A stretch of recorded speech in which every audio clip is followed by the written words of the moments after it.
Bonjour et bienvenue dans Les Livres au cœur, l'émission littéraire de ArtLive pour laquelle j'ai la volonté de puiser en priorité mes sujets dans l'actualité éditoriale. C'est la raison pour laquelle, en apprenant que David Alliot, l'un des plus grands connaisseurs, peut-être le meilleur spécialiste de Louis-Ferdinand Céline, auquel il a consacré de nombreux livres, s'apprêtait à publier une biographie monumentale de sa veuve Lucette des Touches, qu'il a à plusieurs reprises rencontrée, j'ai su d'emblée qu'il était un invité idéal pour mon plateau.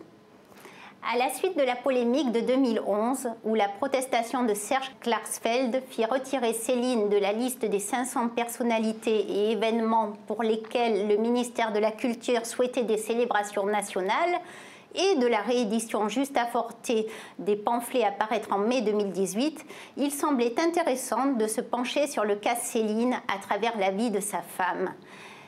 Étant donné les passions suscitées par cet immense écrivain controversé, on n'est jamais trop prudent, je préviens d'emblée mes aimables téléspectateurs que tout le monde, dans Les Livres au cœur, condamne farouchement l'antisémitisme.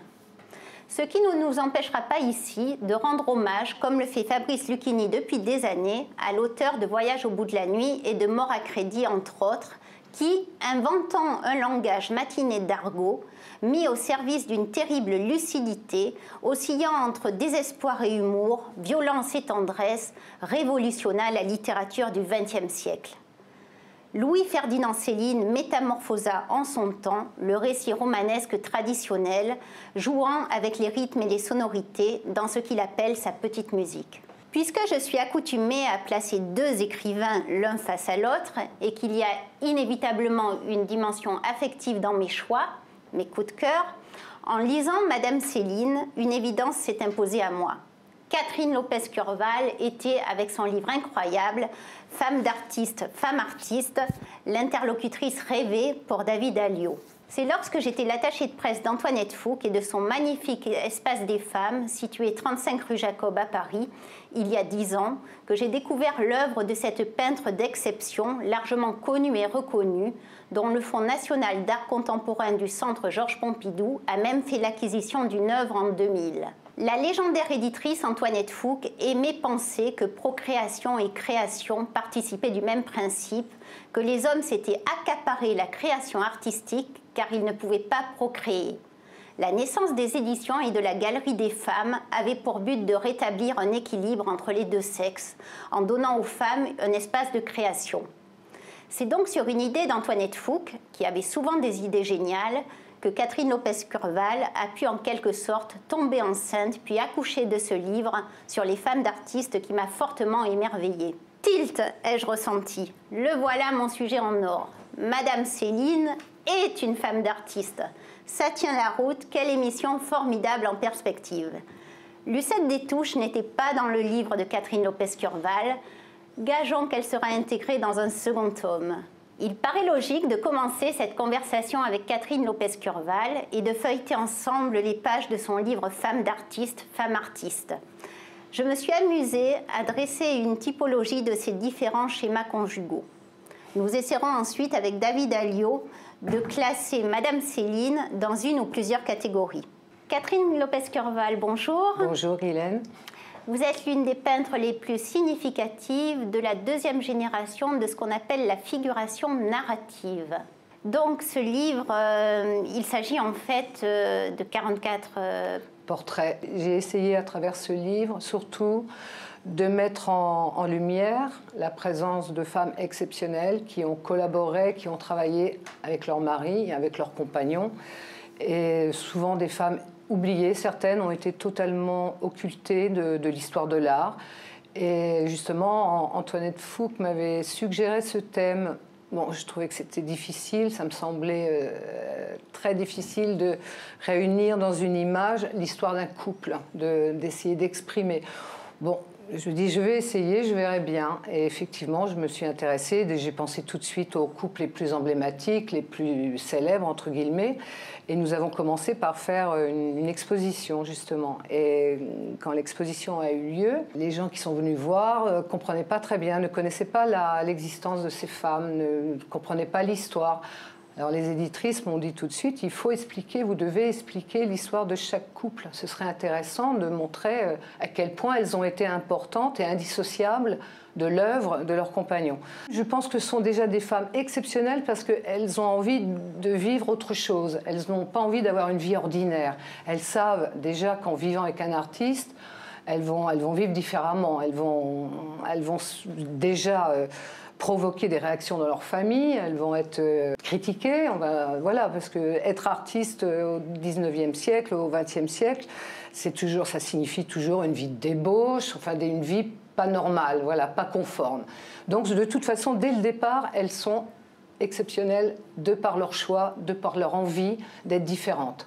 Il y en a qui ont été cantonnés à des rôles un petit peu de mère, d'aide ménagère. Voilà, il y a plein de catégories justement. Il y a la muse, il y a le modèle, il y a la gérante de l'œuvre, il y a celle qui stimule et puis qui pose, parce qu'il ne faut pas oublier que celles qui servent de modèle, c'est terrifiant, ce sont des heures et des heures de pause pour le grand homme, comme je pourrais citer Hortense Cézanne. Voilà.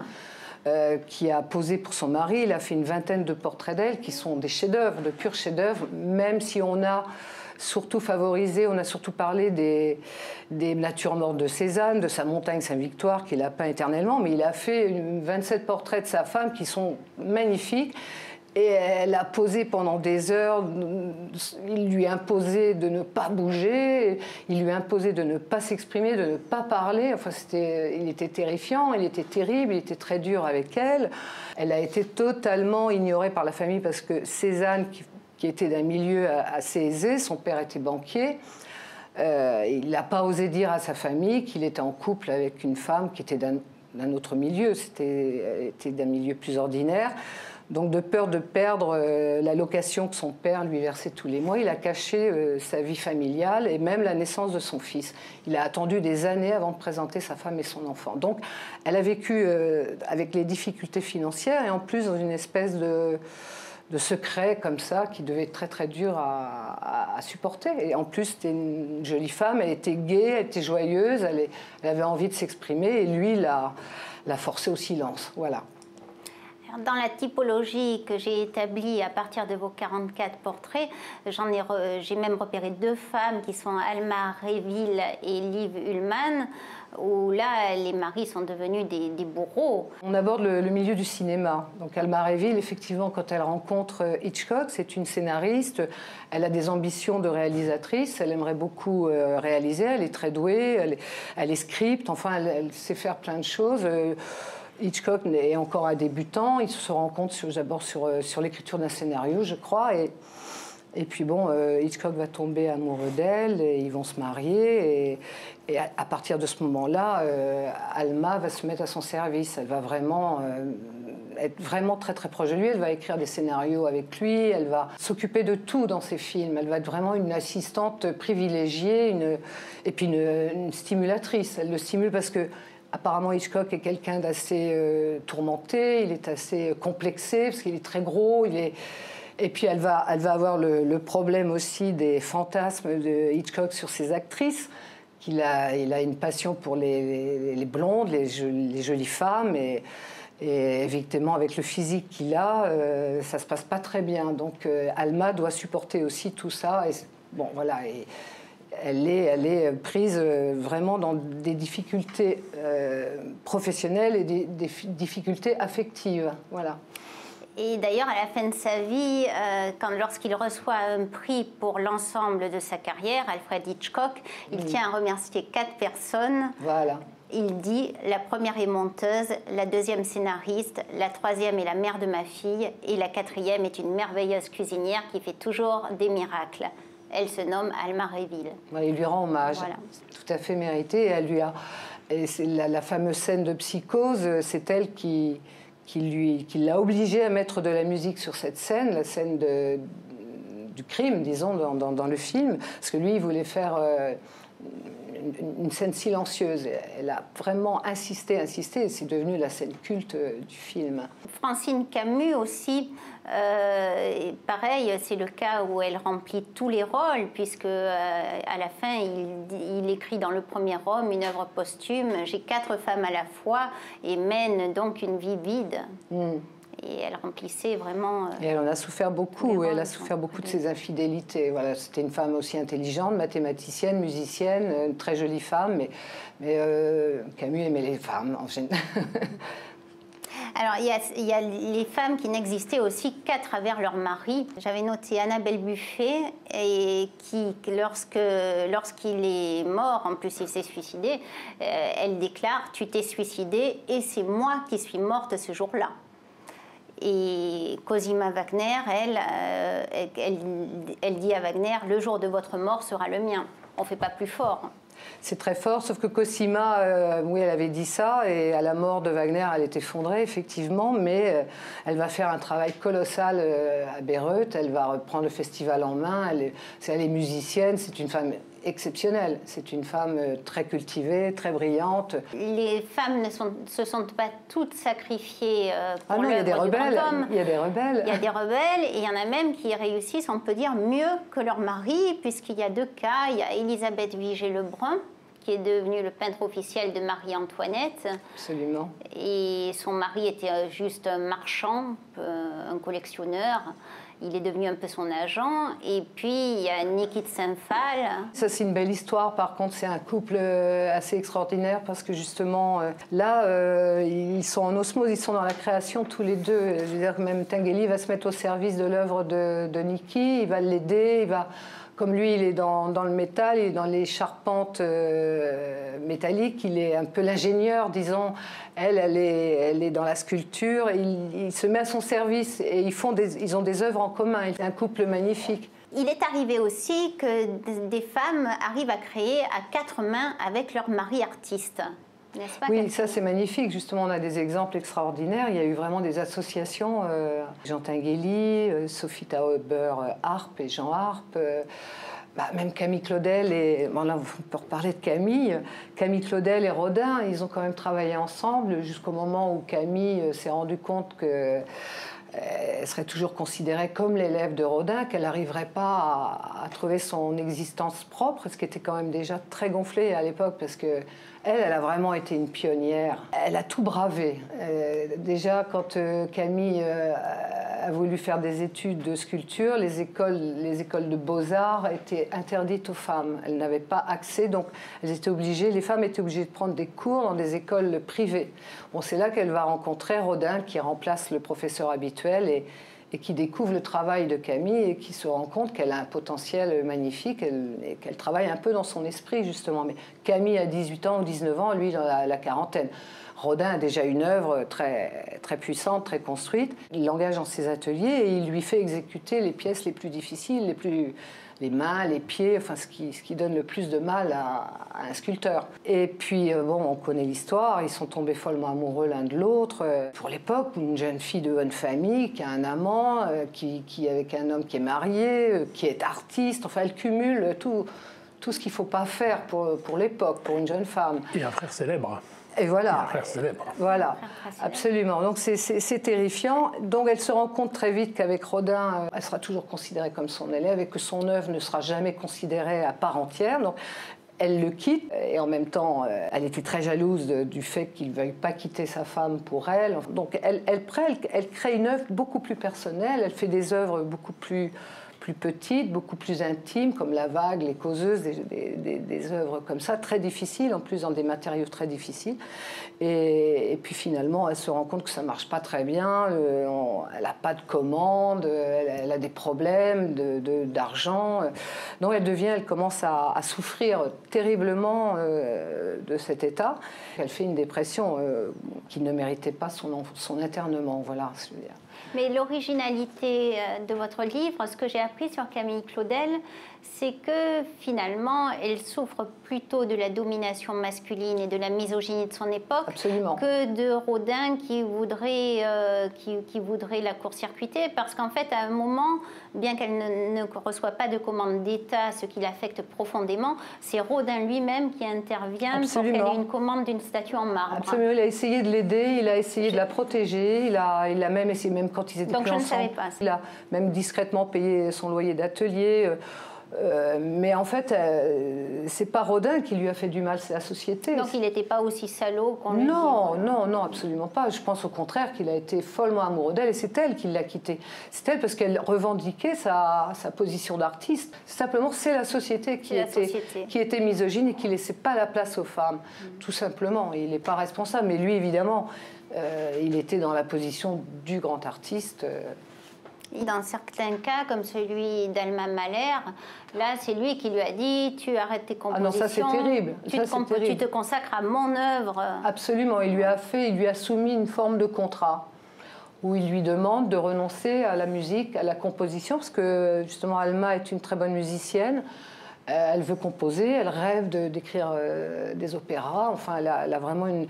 Bon, en même temps, elle a une admiration folle pour Gustav Mahler, qui est effectivement considéré comme un dieu à Vienne à l'époque, parce que tous les grands musiciens sont les stars de l'époque, sont les rock stars de l'époque, disons. Et elle a 18 ans, elle est belle, elle est jeune, elle tombe amoureuse de lui, lui tombe amoureux d'elle, mais enfin, on se rend compte que finalement, il est plus tombé amoureux de sa beauté que de son talent ou de ses possibilités d'artiste. Donc il lui demande carrément d'arrêter. Il trouve ça très indécent, très vulgaire, qu'il y ait deux artistes à la maison, c'est pas possible. Il trouve ça vraiment dégradant. C'est à ce moment-là qu'on peut citer une phrase de Liv Ullmann qui disait « Je voudrais qu'il soit possible pour deux êtres de se développer ensemble côte à côte et de s'apporter mutuellement de la joie sans qu'il faille toujours que l'un des deux soit réduit à néant pour que l'autre puisse rester fort. » Ça, c'est une très jolie phrase. Je trouve que ça résume tout à fait les conflits dans les couples d'artistes, effectivement. Il y a des femmes aussi qui s'épanouissent dans ce statut de femme d'artiste. Absolument. Par exemple, la femme de Marguerite Yourcenar, enfin la femme entre guillemets, disons son grand amour, Grace Frick, oui. Voilà, était très très heureuse de servir Marguerite Yourcenar. Absolument, elle s'est totalement dévouée. Elle traduisait ses livres, elle s'occupait de tout, elle gérait tout, parce que visiblement Marguerite ne pensait qu'à son travail, qu'à écrire. Le quotidien, ça, elle ne l'assumait pas, elle ne voulait pas l'assumer. Elle avait en plus un caractère très aristocratique, elle aimait s'isoler, elle avait un caractère assez difficile, c'est une femme puissante. Et Grace était toute menue, toute fragile. Elle a permis à Marguerite de vraiment s'épanouir dans son œuvre, de travailler comme elle pouvait. C'est une association extraordinaire aussi. Marguerite Yourcenar disait d'elle, elle est l'hôte et la compagne. Voilà. Et elle l'a fait graver sur sa stèle. Absolument. Quand Grace Frick est morte, c'était terrible pour elle, parce qu'il fallait que tout d'un coup, elle assume son quotidien. C'était une perte énorme. Et il y a ces espèces de couples très très fusionnels comme Giulietta Massina et Federico Fellini, où là, elle dit carrément qu'ils sont les enfants l'un de l'autre. Ils se paternent, se maternent l'un l'autre. C'est très beau d'ailleurs cet échange. Donc il y a des couples heureux, même avec un artiste dans les couples. Toutes les histoires de couple sont singulières, artiste ou pas artiste. Ce sont toujours des histoires exceptionnelles de toute façon, mais là, effectivement, on a affaire à des gens incroyables, d'exception, de grands talents, et effectivement, ça crée une dimension de couple différente, quand même. Mais il faut quand même accepter, quand on est la femme d'un artiste, de voir son intimité, sa vie conjugale livrée au tout venant, puisque ça constitue souvent le matériau de l'œuvre de l'artiste. C'est le cas sur beaucoup des actrices qui étaient avec des réalisateurs.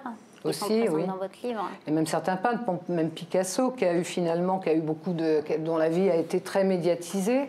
Lui, à lui tout seul, il cumule tous les cas de figure de couples d'artistes. Il a eu vraiment des femmes artistes, il a eu des modèles, il a eu des muses, il est toujours... c'est Picasso, quoi, c'est toujours exceptionnel. Il y a aussi des femmes qui sont dans la lumière de leur mari, comme Vera Nabokov, qu'il a toujours idolâtrée, qu'il a toujours glorifiée, et qui est à l'origine du sauvetage de Lolita. Absolument. Ça, c'est intéressant aussi. Ah oui, elle a été vraiment... c'est une figure vénérée dans la littérature, parce qu'elle aussi, c'était une femme très brillante, très cultivée, elle parlait plusieurs langues, elle faisait des traductions, elle a été garde du corps, elle avait même acheté un permis d'armes, elle avait un permis d'armes pour protéger son mari, une juriste incroyable pour les droits d'auteur, elle est une bonne cuisinière, elle a été mère de famille aussi, enfin, elle a tout cumulé, c'est une femme incroyable. Et elle a sauvé effectivement des flammes, il a voulu brûler son manuscrit, il l'avait jeté, il a voulu le jeter dans la cheminée, et elle l'a sauvé 2 fois de suite, parce qu'il ne trouvait pas d'éditeur, personne ne voulait publier Lolita, et elle s'est accrochée, et le succès est arrivé finalement, elle a trouvé que c'était très mérité. Mais elle n'a pas souffert, elle a au contraire, elle a toujours été avec lui, il l'emmenait partout, ils étaient toujours ensemble. Quand il a enseigné aux États-Unis, elle allait avec lui, des fois elle donnait les cours à sa place, puis elle surveillait aussi parce qu'elle avait très peur des élèves. Elle était valorisée de toute Voilà, façon. elle était toujours valorisée. Ils étaient inséparables, il avait une passion pour l'entomologie, elle a fait la chasse aux papillons avec lui, donc voilà, elle est de toutes les sorties. Comme Gala, voilà. La femme de Dali, là c'est l'amour fou, puisque Dali déclare d'elle, sans Gala je ne serai rien, voilà. Elle est mon oxygène, c'est elle qui découvre et m'apporte toutes les essences que je transforme en miel dans la ruche de mon esprit. Sans Gala, le monde n'aurait pas de génie en ce moment, Dali n'existerait pas. Oui, ça c'est une déclaration d'amour incroyable. Donc voilà, lui, il dit carrément que sans ma femme... Bon voilà, lui, il y a certains artistes qui l'ont dit, mais d'autres... ne l'ont pas vraiment formulé, disons. Et Clara Schumann était folle amoureuse de Robert Schumann aussi. Mais son œuvre musicale n'a rien à lui envier, puisqu'elle a écrit 40 œuvres. Elle a créé beaucoup, mais on parle plus de Robert que de Clara. C'est sûr lui, il est beaucoup plus... dans l'histoire de la musique, il est beaucoup plus mis en valeur qu'elle. Dans votre livre, vous dites qu'il y a eu une fusion entre les deux au départ, qui est devenue une annexion pour elle ensuite. Ah, bien sûr, parce que justement, au 19e siècle, une femme qui se marie, déjà, je l'explique, elle était une pianiste remarquable, compositrice, elle se marie et à l'époque, dans ces milieux, déjà une femme ne doit pas se produire en concert, c'est pas bien, c'est vulgaire. Donc déjà, elle est coupée de sa fonction. Et puis elle a surtout le drame, c'est qu'elle a dans 10 ans, elle a 10 enfants, enfin elle a 8 qui restent vivants, mais elle a fait 10 grossesses, quoi. Elle est totale, oui, c'est épouvantable, voilà. Elle se retrouve à faire des enfants, voilà. La femme de Victor Hugo, qui était dans le rôle de la mère parfaite, absolument, de la maîtresse de maison, alors que sa grande passion à lui était Juliette Drouet. Voilà. Et j'ai appris dans votre livre aussi qu'Adèle Hugo était tombée amoureuse de Sainte-Beuve parce que justement, lui ne lui demandait rien sexuellement, n'avait pas de libido, donc elle trouvait ça reposant. Oui, elle était fatiguée de la frénésie sexuelle de Victor Hugo, et justement elle avait fait, elle a eu 5 enfants, je ne sais pas, en 7 ans, je ne sais pas. Bon, effectivement, il y a de quoi se décourager. C'est pour les femmes à l'époque, elles étaient enceintes sans arrêt, quoi. Donc à un moment donné, elle lui a dit c'est fini, je veux plus. Elle n'a plus du tout voulu avoir de relation avec lui, ce qui fait que lui, il a tout de suite rencontré Juliette Drouet, qui est devenue sa maîtresse, et elle est devenue aussi sa muse.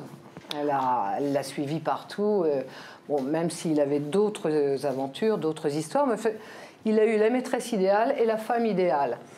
Une femme qui, effectivement, aux yeux du monde, signifiait un bonheur familial avec des enfants, une maison bourgeoise, tout allait bien, et puis la maîtresse qui le stimulait pour son œuvre. Parce que je pense qu'Adèle Fouché a été un peu complexée du talent de son mari, de son génie, alors qu'avec Juliette, il avait ce privilège de pouvoir parler avec elle de sa création, de ses livres et tout. Adèle était moins sensible à tout ça, peut-être.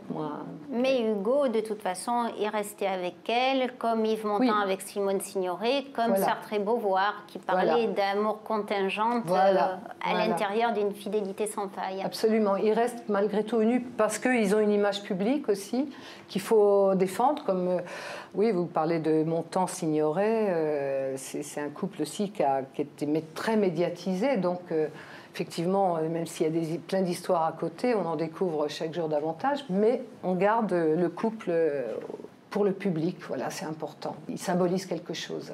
Et alors, parmi mes catégories, il y en a une qui m'a complètement indignée, révoltée, et j'imagine qu'Antoinette Fouque devait être révoltée aussi, c'est la catégorie des femmes qui se font voler leur œuvre. Vraiment une usurpation, et ça existe. Moi, j'en ai trouvé 4, puisqu'il y a Colette, là c'est son mari Willy. Il s'était rendu compte qu'elle avait un talent d'écriture et il lui a dit de raconter son enfance, tout ça, donc Colette l'a fait.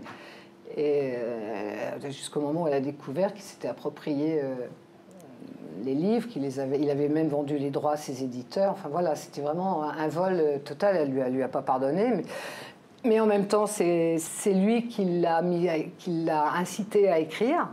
Il a été son Pygmalion au début. Et il lui a fait rencontrer tout le monde littéraire, il lui a fait rencontrer beaucoup de monde. Mais c'est vrai qu'il s'est comporté très mal. Mais elle lui doit aussi, malgré tout... De lui avoir mis le pied à l'étrier. Voilà, à l'encrier. Voilà. Et en fait, d'une jeune femme exploitée et trompée, elle va devenir une femme. Elle va devenir la grande libérée. Colette, celle qu'on connaît. Elle a le blé en herbe, l'icône de la libération de la femme. En plus, elle s'émancipe, elle devient aussi une femme totalement libre, elle est danseuse, elle fait plein de choses, elle est incroyable. C'est une libération totale.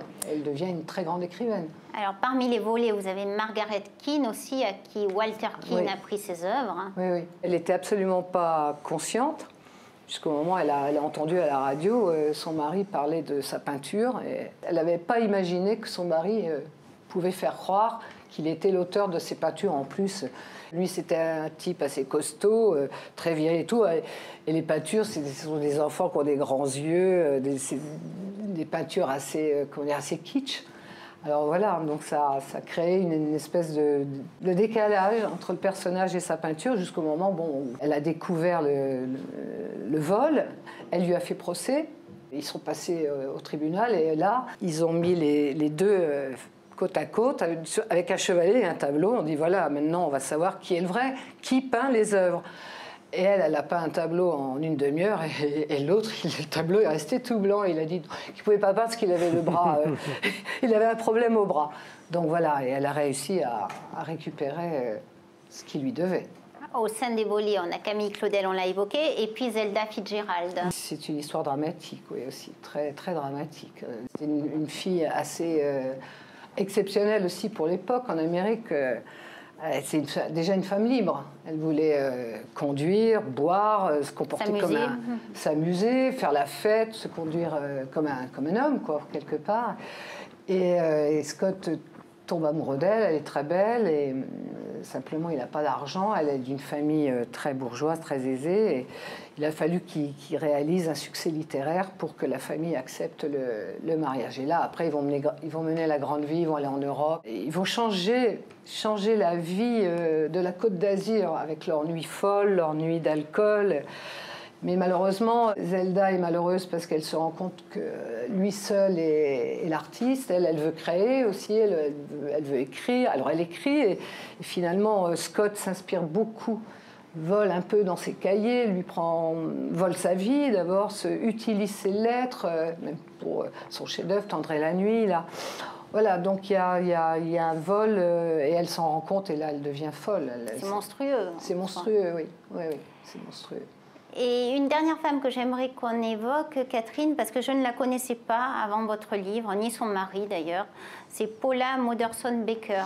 Oui, ça aussi c'est une très belle artiste. Oui, c'est effectivement une artiste allemande qui a été exposée il y a 2 ans au Musée d'Art Moderne de la ville de Paris. Et elle, c'est vraiment une carrière fulgurante. Elle est morte très très jeune, à 30 ans, 31 ans. Elle a totalement disparu du monde artistique. Il a fallu quelqu'un finalement lui ouvre un musée en Allemagne pour remettre en lumière toute son œuvre. Mais elle a produit énormément. C'est une espèce de Van Gogh au féminin. Elle a produit, je ne sais pas, 1000 tableaux en quelques années. Et elle est morte justement en donnant la naissance... À 31 ans. Voilà, après la naissance de sa fille. C'est une histoire tragique, mais magnifique, vraiment une très belle artiste, extraordinaire. Mais son mari l'a aidée aussi, mais il ne comprenait pas très bien sa peinture. Il trouvait... Son mari était peintre, alors voilà, c'était un couple d'artistes aussi, mais il ne comprenait pas très bien ce qu'elle voulait faire en peinture. Elle est la première artiste à avoir figuré une femme enceinte. Elle s'est représentée enceinte alors que c'était pure fiction, ne l'était pas quand elle a fait ce tableau. Elle est devenue célèbre grâce à ce tableau. C'était le premier nu d'une femme enceinte. Je crois qu'on a 4 femmes de Picasso dans votre livre. Ou 5, je ne sais plus. Peut-être. Je voulais savoir, est-ce qu'il est le même, est-ce qu'il était le même avec chaque femme?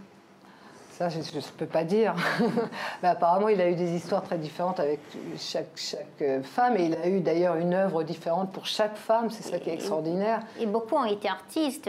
Dora Maar, Françoise Gillot existent en elles-mêmes. Oui, les deux, oui, ces deux-là. Et Olga aussi, Olga Koklova, la chorégraphe. La danseuse. C'était quand même une danseuse, une très belle danseuse. Elle faisait partie des ballets russes. Elle était avec Diaghilev. C'est quand même... C'était aussi une femme assez exceptionnelle comme danseuse parce que c'est la danse d'avant-garde, c'était l'avant-garde à l'époque. Picasso la rencontre en 1917 justement parce qu'il doit faire les décors du spectacle Parade sur un livret de Cocteau et musique d'Éric Satie. Bon, c'est ce qui est arrivé après avec Parade, mais enfin donc voilà, elle est danseuse dans cette troupe et Picasso la remarque, tombe fou amoureux d'elle. Et elle va tout laisser tomber, elle va laisser tomber la danse, tout pour le suivre, pour se marier avec lui. Lui, il va faire, justement, son œuvre va être très très influencée par Olga, dans la mesure où il va peindre beaucoup les danseuses. Il a fait des tableaux magnifiques sur les danseuses. Il la rencontre en Italie, donc ce qui fait qu'il travaille sur l'antique et le classique. Il fait son style néoclassique et tous ses contemporains sont épouvantés. Ils disent mais qu'est-ce qui lui arrive? Après le cubisme, il passe du cubisme à ça. Donc voilà, c'est Olga qui l'entraîne dans cette nouvelle période. Et pour chaque femme, on assiste à une renaissance à chaque fois. Il y a quelque chose d'un peu suspect pour Picasso et Olga, c'est qu'il la laisse tomber quand elle arrête les cours de Diaghilev. Oui, il mène une vie mondaine qui commence à le fatiguer. Olga est très jalouse et on sait que Picasso aime les femmes. Donc voilà, et c'est à ce moment-là, quand il commence à se fatiguer de Olga, qu'il rencontre Marie-Thérèse, bon. Qui sera le nouvelle période pour Picasso. L'amour, plénitude, vous oui. Avez écrit. Pendant 8 ans, ils ont été très très heureux. Très heureux, parce qu'elle, justement, elle est la muse idéale. Elle ne demande rien, elle pose, elle l'attend, elle est toujours là. Elle est douce, elle est merveilleuse. Et elle n'a pas d'ambition de peinture, elle n'a pas d'ambition de danseuse. Elle est avec Picasso, elle aime Picasso, elle est en admiration devant Picasso. Elle est folle amoureuse de Picasso et pour Picasso c'est extraordinaire, elle est belle, elle est jeune, voilà, et il fait des tableaux magnifiques avec elle. Jacqueline Picasso, qu'on appelait le Sphinx, la mal-aimée. Quand Jacqueline rencontre Picasso, il s'est fait quitter par François Gillot et il arrive déjà, il était fou de douleur, perdu. Il est âgé. Il est perdu, il a perdu Françoise, il a plus ses enfants. Je pense que Picasso a aussi besoin d'une retraite, a besoin d'être au calme, donc elle va commencer à faire le clair autour de lui pour qu'il puisse créer en toute tranquillette. Donc elle devient effectivement, elle aussi, c'est la muse, c'est la gardienne, elle fait tout pour lui, elle cumule tous les rôles. Donc elle, je pense qu'elle est totalement, elle aussi, dans une admiration absolue de Picasso. Elle l'appelle Monseigneur. Elle ne souffre pas de la lumière de Picasso, bien au contraire. Je pense qu'elle est très heureuse d'être avec lui. Voilà. Et c'est la dernière compagne. C'est la mal-aimée parce qu'effectivement, tous les proches, tous les fidèles de Picasso sont évacués, n'ont plus droit à la visite chez Picasso, donc ils se sentent un peu frustrés. Donc c'est à cause d'elle, c'est elle qui a fait le clair, c'est elle qui a viré tout le monde. Bon, on ne sait pas, mais peut-être que lui aussi, il avait envie d'être tranquille. Vous avez sans doute lu le livre de Pépita Dupont. Bien sûr. Elle m'a corrigée sur une chose, d'ailleurs, Pépita, je tiens à le dire. C'est que moi, j'ai relevé que Jacqueline était née dans les Hauts-de-Seine. Elle m'a dit qu'elle était née à Paris. Voilà. Donc, Jacqueline est née à Paris. Donc, très important. Ça veut dire que vous êtes une excellente chercheuse, donc, s'il n'y avait pas d'autres fautes. Bon, en tout cas, le passage sur Olga, la danse peut être une transition pour aborder le deuxième invité. Maintenant que nous nous sommes régalés de ces couples et de ces œuvres, nous allons, grâce à l'ouvrage indispensable de David Alliot, déjà une référence, j'en suis sûre, pour tous les Céliniens, nous pencher sur Lucette Détouche, dite Madame Céline. Mais quelques mots d'abord sur son mari. Dans ma première émission sur Art Live, nous avons évoqué Louis-Ferdinand Céline avec Amélie Nothomb, qui a dit « S'il est infiniment perturbant qu'un des plus grands génies stylistiques de la langue française soit un salaud, amputer cette publication au nom de la morale est encore plus perturbant. Ne pas les réimprimer, elle parlait des pamphlets, c'est encore pire. Pourquoi cacher la vérité ? L'auteur de Voyage au bout de la nuit n'est pas celui des pamphlets. En quoi cacher une œuvre ferait-il du bien à la morale ?» Ça, c'est l'opinion d'Amélie Nothomb. Dans son premier livre, Hygiène de l'assassin, par la voix de son héros, Prétexte attache, Amélie fait un drôle d'éloge de Céline comme écrivain absolu, intégral. Pour Prétexte attache, je cite Amélie Nothomb, « Céline a tout. Plume de génie, grosse couille, grosse bite et le reste. » Ne soyez pas choqués, je vais vous expliquer, nous sommes bien dans une émission littéraire. Pour Prétexte attache, et ça va intéresser David, les couilles sont l'organe le plus important de l'écrivain, pour le héros d'Amélie Nothomb, donc, grand célinien. C'est la capacité de résistance d'un individu à la mauvaise foi ambiante. Par exemple, Prétexte attache dit « Prenons un écrivain qui a une très bonne plume, fournissons-lui de quoi écrire, avec de solides couilles, ça donnera mort à crédit. Et sans couilles, ça donnera la nausée. » Voilà. Vous connaissiez pas, David ? Pas cette expression. Non. Et Prétexte attache poursuit, il faut aussi une bite à un écrivain. La bite, c'est la capacité de création. Rares sont les gens qui sont capables de créer réellement. La plupart se contentent de copier les prédécesseurs avec plus ou moins de talent, prédécesseurs qui sont souvent d'autres copieurs. Il peut arriver qu'une bonne plume soit pourvue d'une bite mais pas de couilles, Victor Hugo par exemple. Vous n'aviez jamais entendu parler de Céline de cette manière. C'est un éloge d'une certaine manière. Absolument, très particulier, mais un bel éloge, effectivement, oui. Céline était hantée toute sa vie par la mort, par la pourriture, par la boue. Il était vraiment beaucoup dans l'organique de par sa profession de médecin. Et peut-être pour s'évader de toute cette saleté, cette noirceur, cette puanteur du corps, de nos organes, de tout ça, il vouait un amour éperdu à la femme en général, sous l'aile de laquelle l'homme peut se ranger et oublier qu'il est un mortel.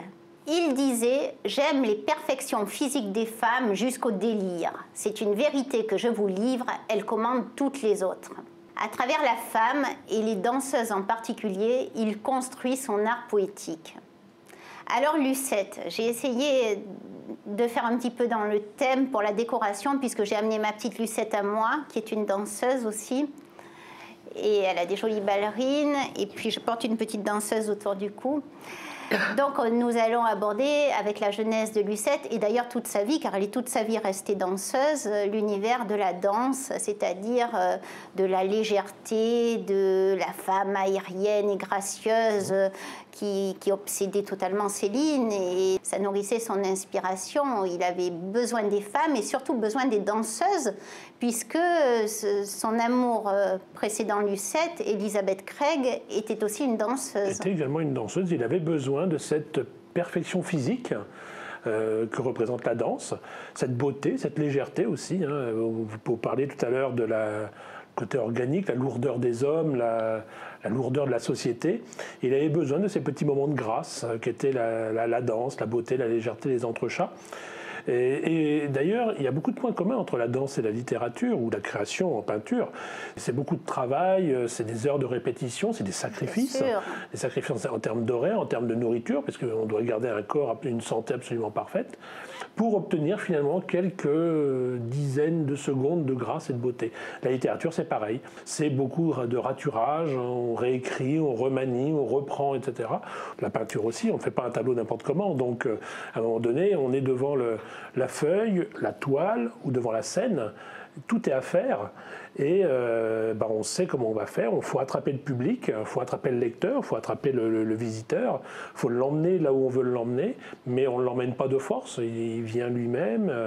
Céline avait des phrases sur la littérature qui étaient très intéressantes. Il disait que le lecteur est le passager d'un paquebot. Il est sur le transat, il est en train de lire, et il ne voit pas ce qui se passe en dessous, il ne voit pas les soutiers qui mettent le charbon dans la chaudière, il ne le voit pas du tout. Lui, il est là pour profiter de la lecture. Le rôle d'un écrivain ou d'un créateur, c'est de mettre le charbon dans la chaudière, mais ça ne doit pas se voir, ça ne doit pas se sentir. Et Céline était un fou de travail, c'est ce qui ressort de votre livre. Il travaillait vraiment tout le temps, c'était un grand besogneux.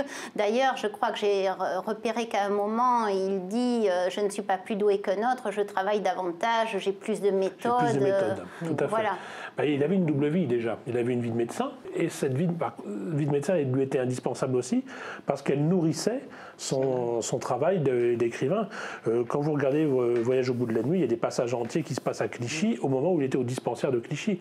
Donc je pense que les histoires que lui racontaient les malades le matin, le midi ou l'après-midi, le soir, lorsqu'il rentrait chez lui à Montmartre, devaient servir de matière créatrice pour ses romans, oui, bien sûr. D'ailleurs, il y a quelque chose qui m'a marqué vers la fin de votre livre, quand Céline est à Meudon et que Lucette va faire des courses. En fait, ce qui l'intéresse le plus, c'est que Lucette lui raconte ses conversations avec les chauffeurs de taxi, parce que pour lui, la vie est là. Mais oui, mais les ragots, ce qui se passe dans la ville, il ne faut pas oublier non plus que Céline ne sort pas beaucoup de chez lui. Hein. Il est un peu reclus dans sa villa de Meudon.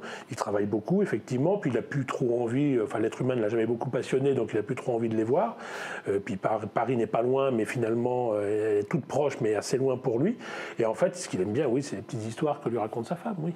Venons-en au début de leur rencontre, donc, puisqu'ils se rencontrent en 1935, je crois. 36. 36, alors. Il était 36. Et donc, ils vont se marier en 1943, alors qu'ils ne font déjà plus l'amour depuis 3 ans. A priori, oui. A priori. D'après ce que dit Céline, effectivement, c'est une des grandes révélations de ce livre. Et là, on a cette fameuse lettre qu'il écrit à sa première femme, donc assez tardivement, hein, en 1956, dans lequel il lui dit « Bon, de toute façon, maintenant, on est un vieux couple, on peut tout se dire, etc. Et j'ai l'aiguillette nouée depuis 40, donc il est impuissant depuis 1940. Est-ce les événements, l'exode ou autre ?» On peut comprendre, hein, le traumatisme de l'exode a dû être quand même assez violent, comme beaucoup d'autres Français, il n'y a pas que Céline et Lucette. D'ailleurs, Lucette confie les maux physiques qui le tourmentaient depuis si longtemps et s'aggravaient au fil des ans, l'empêchaient d'aller jusqu'au bout du plaisir dans un rapport sexuel. L'orgasme provoquait une douleur à la tête si brutale, si atroce, que ce plaisir lui était interdit et comme si une fatalité lui imposait une contrainte, tu ne jouiras point. Il ne faut pas oublier que c'est un blessé de la guerre du 14 aussi, hein, Céline. Donc il a fait la guerre du 14, il est blessé. On sait qu'il souffrait de vertige de Ménière, donc ce qui faisait que des fois il avait des sifflements quasiment permanents dans l'oreille et parfois même, il avait cette métaphore, il disait j'ai l'impression qu'un train rentre dans mon oreille et ressort par une autre. Céline dormait 2 à 3 heures par nuit. Il écrivait beaucoup la nuit d'ailleurs. Hein. Voyage au bout de la nuit, Mort et crédit était écrit le soir ou la nuit.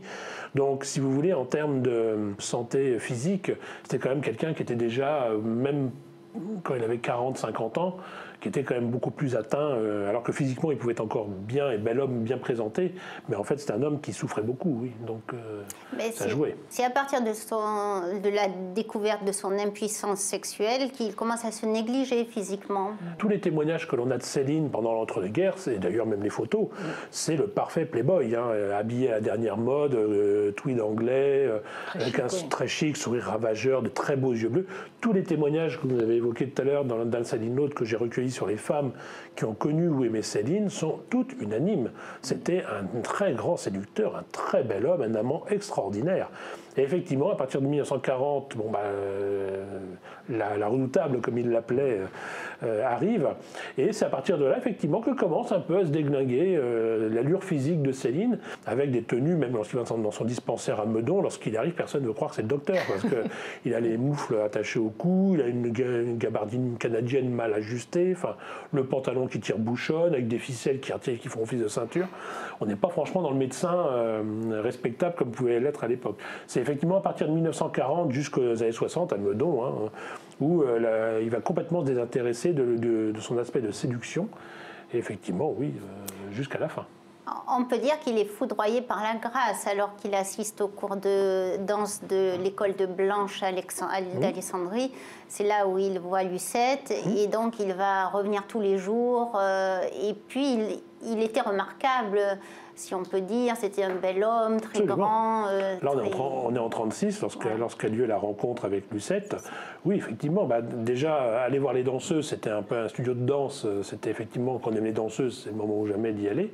Mais effectivement, ce qu'il admirait, c'était l'effort, c'était le travail, les danseuses. Et effectivement, il a remarqué Lucette. Lucette l'avait remarqué aussi, parce que déjà, les visiteurs étaient très rares. Blanche d'Alexandrie n'a accepté très très peu de visiteurs. Et puis effectivement, il était magnétique.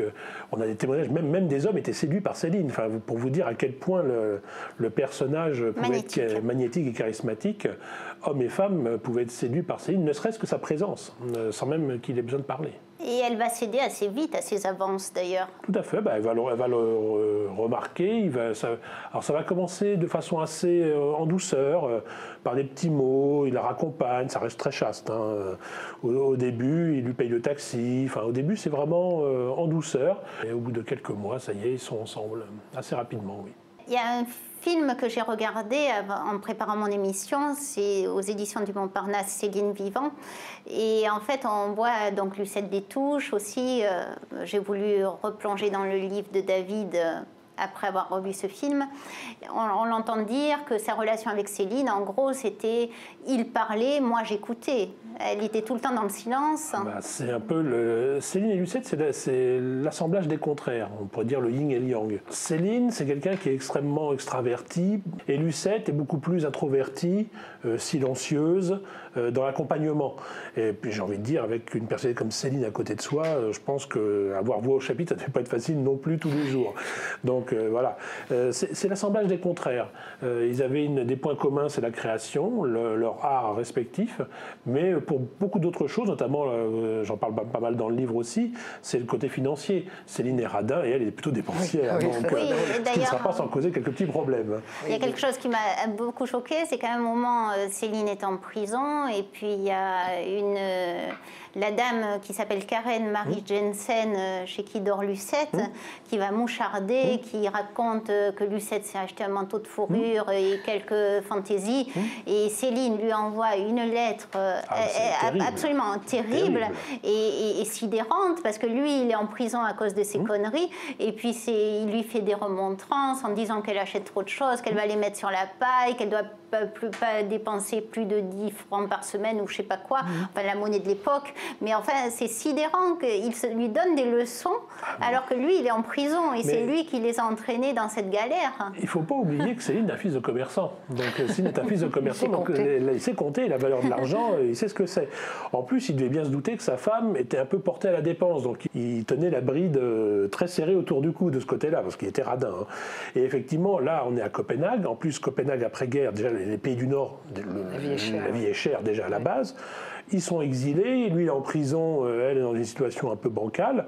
En plus, Karen Marie Jensen, qui a priori était amoureuse de Céline aussi, se dit tiens, il y a peut-être l'occasion de elle déclenche une grande dispute d'ailleurs, je crois. Voilà, c'est elle qui va être un peu à la cause de ça. La pire dispute peut-être. Ah oui, enfin, la pire connue en tout cas, où il y a une trace écrite. Encore, là je ne reproduis que des extraits. La lettre fait 4 pages. La lettre d'engueulade fait 4 pages. C'était terrible. Je ne pouvais pas la reproduire en entier parce que le lecteur, à un moment donné, peut-être pas autre chose. Moi, j'aurais divorcé. On peut au moins noter le côté admirable de Lucette, c'est qu'objectivement, il n'y avait rien contre elle. Au Danemark, elle pouvait rentrer en France. Il n'y avait pas de procédure judiciaire contre elle, c'est contre Céline qu'il y a une procédure judiciaire. Je pense que des femmes qui auraient subi ce qu'elles ont subi, l'exil, Baden-Baden, Sigmaringen, le Danemark, elle a été jetée en prison quand même quelques jours lorsqu'ils ont été arrêtés, elle a été rapidement libérée. Elle se retrouve toute seule dans un pays où elle ne parle pas la langue, elle ne parle pas anglais, elle ne parle pas danois, dans une sorte de colocation chez des gens qui, en plus, c'est une rivale qui souhaite qu'une chose, c'est la faire squeezer, lui piquer la place, avec un mari qui est en prison qui lui balance une lettre pareille. Je crois que 99% des femmes auraient pris leur valise et seraient rentrées en France illico en disant tu te démerdes avec tes conneries. Mais c'est au moins une des constances de son caractère, c'est la fidélité. Et elle a été jusqu'au bout. Le moteur de leur couple, donc c'était l'admiration réciproque. Oui. Lorsque je l'ai rencontrée, elle avait une admiration sans borne pour Céline. D'ailleurs, dans sa maison à Meudon, c'était un grand moment pour un Célinien. Vous pensez bien que d'aller à Meudon. La maison, moi, jusqu'à présent, j'étais resté derrière la grille. Moi, j'ai eu l'autorisation de rentrer. Et donc, elle est dans son salon, il y a des photos de Céline partout. Et elle l'appelle Louis, d'ailleurs. Elle l'appelle Louis, et à la limite, c'est très émouvant, parce que vous êtes chez elle, à Meudon, elle vous parle de Louis comme s'il était là. Et à la limite, on le verrait descendre l'escalier ou surgir d'une porte. Ça ne choquerait pas, ce serait parfaitement dans l'ambiance de la maison, et jamais vous ne trouverez à un moment donné une phrase contre lui. La seule chose qu'elle concède, et qu'elle m'a dit d'ailleurs, il n'était pas facile à vivre. Ce que l'on peut concevoir assez facilement, mais jamais elle n'a dit un mot, une phrase contre lui. Donc, et cette maison reste inchangée, il y a toujours un chat et un perroquet. Il reste le perroquet. Alors la maison a changé parce qu'elle a brûlé en 68, donc oui, ça, voilà. Donc, mais les structures. Et d'ailleurs, elle a tout de suite reconstruit. C'est une femme qui rebondit. Elle a une capacité de rebond extraordinaire. Et puis il faut dire aussi, la maison, c'est une maison du 19e siècle. Hein. Les murs sont d'une épaisseur qui ne ferait pas lire n'importe quelle maison aujourd'hui. Hein. Donc effectivement, tout était dévasté à l'intérieur, mais les murs étaient encore parfaitement en état et il suffisait juste, il n'y avait plus qu'à reconstruire, entre guillemets. Alors, Lucette a eu toujours comme grand regret, dites-vous dans votre livre, de ne pas avoir fait d'études. Elle s'est arrêtée au certificat et elle n'est jamais allée tellement au musée non plus. Elle a tout appris de la vie et de Céline. C'est la vie à bout portant. En fait, elle a eu une jeunesse qui n'était pas très heureuse, comme vous l'avez lu, avec une mère qui l'a quand même un peu laissée en plan et un père qui était un peu indifférent. Donc la danse, je pense, a été pour elle une échappatoire. Ça lui permettait d'avoir ces moments de beauté, de grâce. Et je pense qu'elle, justement, elle a vu en Céline une forme de Pygmalion, une forme de personne qui lui apportait peut-être ce qu'elle n'avait pas eu à l'école ou dans les études, oui, tout à fait. Et alors Céline, d'ailleurs, détestait la deuxième femme de son beau-père, Jules Almanzor, oui. Puisqu'il l'a surnommée la mythe ou la chaisière de Saint-Sulpice. Oui. Et puis sa belle-mère, donc la mère de Lucette, voilà, il la détestait encore plus. Hein. Déjà à la base, ça ne devait pas être facile à vivre. En plus, la mère de Lucette était volage, un peu portée sur l'alcool. Alors déjà, rien que ça, pour Céline, c'était rédhibitoire. Elle espérait vivre au crochet des amants de passage ou autre. Donc Céline, qui était radin, vous pensez bien qu'il y avait quand même un petit problème à la base. Et effectivement, en vieillissant, puis après le retour au Danemark, où là, il est quasiment devenu misanthrope, à la fin de sa vie, il était vraiment recroquevillé sur le clan familial, c'est-à-dire sa femme, c'est Lucette. Et vous pensez bien, vous avez lu le passage, hein, son propre petit-fils qui vient à Meudon, il reste à peine un quart d'heure. Son propre petit-fils, le seul qu'il a vu de sa vie. Hein. Donc, au tout début, vous êtes à Meudon, Jules Almanzor peut venir voir sa vie uniquement le samedi après-midi à 17h. Une vie quand même sous très étroite surveillance. D'ailleurs, à la mort de Céline, elle va se libérer un peu de tout ça, elle va sortir, elle va passer le permis de conduire, ce qui était impensable du vivant de Céline, et une télévision va arriver à Meudon, quoi, ce qui était encore plus impensable. C'est Céline qui contrôle, qui règne sur son petit monde. La vie de Lucette de 51 à 61, donc les 10 dernières années de la vie de Céline à Meudon, ça ressemble plus à un monastère qu'à une boîte de nuit. D'ailleurs, il y a quelque chose qui m'a beaucoup choquée. À un moment, je crois que c'est le couple Marcel Aimé et sa femme qui veulent amener Lucette à l'Opéra Comique. Et alors, c'est terrible parce que Céline fait une crise d'hystérie pour la retenir à Meudon. Finalement, ils arrivent à l'amener. Et à peine s'assied-il à l'Opéra Comique qu'il téléphone déjà. Voilà, le docteur Détouche vous appelle. Oui, alors que Marcel Aimé, c'est un intime, quoi. Bien sûr, comme Roger Nimier, d'ailleurs. Comme Roger Nimier. Enfin, c'est pas quelqu'un qui prend Lucette comme ça au hasard, au passage, en disant tiens, on va se promener. Donc c'est quelqu'un qu'il connaît bien depuis Montmartre. Ça avait été convenu à l'avance que c'était d'accord. Et le jour où Marcel Aimé vient chercher Lucette, c'est la pantomime. Et c'est Marcel Aimé qui arrive à arracher l'accord de Céline, mais de haute lutte. Ils vont à l'opéra, effectivement, à peine arrivés, le docteur Détouche vous demande, quoi. Donc, voilà. Et je raconte aussi, lorsqu'elle allait à Paris, elle avait le droit à une demi-journée à Paris par semaine, où elle pouvait aller à Paris, et dès qu'elle arrivait à Gare-Montparnasse, donc Meudon, Gare-Montparnasse, il y a quoi, 15 minutes de train, tout cassé, elle arrivait à Gare-Montparnasse, elle allait à un téléphone en disant « je suis bien arrivé, je vais à tel endroit ». Oui, parce qu'il n'y avait pas les téléphones portables. Non, il n'y avait pas de téléphone portable. Voilà. Et donc, dès qu'elle allait dans un café, je suis bien arrivé au café, tous les quarts d'heure, elle appelait son mari pour pas qu'il s'inquiète. Et c'était quoi alors? C'était c'était de la jalousie, de l'amour fou de la part de Céline, de la possession? Je crois un peu des trois, oui. Je crois qu'il avait quand même conscience d'avoir une femme extraordinaire. Et je crois qu'il ne voulait pas la perdre, il voulait la garder. Mais effectivement, est-ce qu'il se rendait compte de ce qu'il faisait? Parce que là, c'est quand même totalitaire, quoi. Je ne sais pas s'il y a des cas dans votre livre de femmes un peu emprisonnées comme ça, mais là, on a quand même un cas d'école assez... oui, des cas comme ça. Assez terrible. Mais d'un côté, il l'aimait. Enfin, je pense qu'il avait peur de la perdre, vous avez raison. Peur de la perdre, oui. Je pense qu'il était conscient qu'il avait quelqu'un d'exceptionnel avec Je pense que oui, mais il l'aimait à sa façon, une façon un peu étrange aujourd'hui, mais... Il devait être très angoissé aussi. Tout à fait. Il n'est vraiment pas commode parce que dans le livre de David, je lis par exemple une scène, donc ils sont à Meudon, il a été amnistié, ils sont revenus en France, et voilà, je lis David. Le quotidien à Meudon n'est pas toujours évident pour Lucette. Geneviève Fresneau, son ancienne voisine, se rappelle l'ambiance qui prévalait route des Gardes. Comme les pavillons étaient très proches, on voyait et l'on entendait beaucoup de choses. Quand Céline avait besoin de sa femme, il hurlait « Lucette, Lucette !» Et si elle ne venait pas assez vite, c'est-à-dire immédiatement, il gueulait encore plus fort « Lucette, Lucette, merde, fais chier !» Parfois, on entendait le perroquet reprendre en chœur « Cette merde, fais chier !» Quand même, il en a fait boire à sa femme. Quelle vie infernale! Mais elle ne se laissait pas faire. Souvent, elle lui répondait sur le même ton. Ils s'engueulaient 5 minutes et c'était fini. De notre pavillon, on entendait tout de l'esclandre. Ça, c'est la voisine, donc. Tout à fait. Des proches voisins, j'ai retrouvé en 2006 Geneviève Fresneau, donc la proche voisine, qui me racontait un peu le quotidien à Meudon. Alors, elle, ça la faisait rire parce qu'elle était enfant, donc elle trouvait que c'était un couple assez hors norme. Rock'n'roll, oui. Assez rock'n'roll pour l'époque. On dirait bobo, bourgeois bohème, parce qu'ils avaient un mode de vie très anticonformiste, mais ça faisait beaucoup moins rire les parents et les voisins aux alentours. Oui, c'est une partie très bourgeoise de Meudon. Bien sûr, voilà. Le Meudon, n'oublions pas que c'est une banlieue chic de Paris, donc il y a un côté très chic. Très feutré. Et là, voilà, on a ce docteur qui est vêtu de guenilles et cette danseuse un peu exotique qui font des scènes de ménage dans le jardin ou dans la maison. Ça fait un peu étrange. Ça dénote un peu dans le paysage. Il y avait les scènes de ménage, mais aussi la ménagerie, parce que depuis son enfance, Lucette Détouche partage avec Céline l'amour fou des animaux. Déjà, quand elle était petite et qu'on l'amenait à la ménagerie du Jardin des Plantes, elle disait « Quand on a l'habitude de vivre avec des animaux, on ne peut plus supporter les hommes. » On croirait entendre Céline. Et plus tard, elle dit « Seules 2 passions m'ont nourri entièrement, la danse et les animaux. Eux seuls sont authentiques, ils ne trichent pas. » Donc ils partageaient cet amour des animaux, ils en avaient des tas. Ah, ils en avaient plein. C'était un peu, je ne veux pas dire la SPA ou la fourrière du coin, mais à peu de choses près, oui.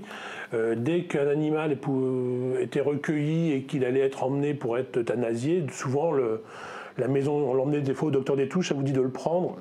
Et souvent, c'était oui. Alors, ce qui n'était pas sans causer quelques problèmes, parce que n'oubliez pas que Lucette donnait des cours de danse. Quand vous imaginez, quand vous sonniez à la porte, voir débouler 7 ou 8 molosses en train d'aboyer comme des fous furieux. Par contre, ça pouvait avoir une utilité pour c'était pour les journalistes. Au moins, ils étaient sûrs qu'ils n'allaient pas franchir la barrière et qu'ils allaient attendre que le maître rappelle les chiens. Plutôt que de tenter. On a eu quelques témoignages de journalistes qui se sont un peu fait pincer au mollet pour ne pas avoir été assez conciliant avec le maître ou avoir tenté des choses pas très normales. Alors, je voudrais qu'on parle du personnage de Bébert, parce que l'académicien Frédéric Vitoux lui a consacré tout un livre, dans une collection d'ailleurs très sérieuse, Les Cahiers rouges de Grasset. Et donc, par exemple, là, je lis la mort de Bébert, qui est dans le Nord, de Céline. Il est mort ici, après bien d'autres incidents, cachot, bivouac, cendres, toute l'Europe. Il est mort agile et gracieux, impeccable. Il sautait encore par la fenêtre le matin même. Nous sommes à rire les uns et les autres, vieillard né. Et donc ce personnage de Bébert, qui est un chat, va les suivre vraiment partout. C'est un véritable héros quand même pour un chat. C'est un personnage de roman aussi, puisqu'il va être dans les... Il est hors du commun, ce chat. C'est un chat hors du commun, oui, tout à fait. Par beaucoup d'aspects, il va quand même c'est un des chats les plus brinque-ballés de la littérature française quand même. De Montmartre à Baden-Baden, Sigmaringen, le Danemark, en plus le Danemark en hiver, hein, pour un petit chat, ça doit pas être... voilà.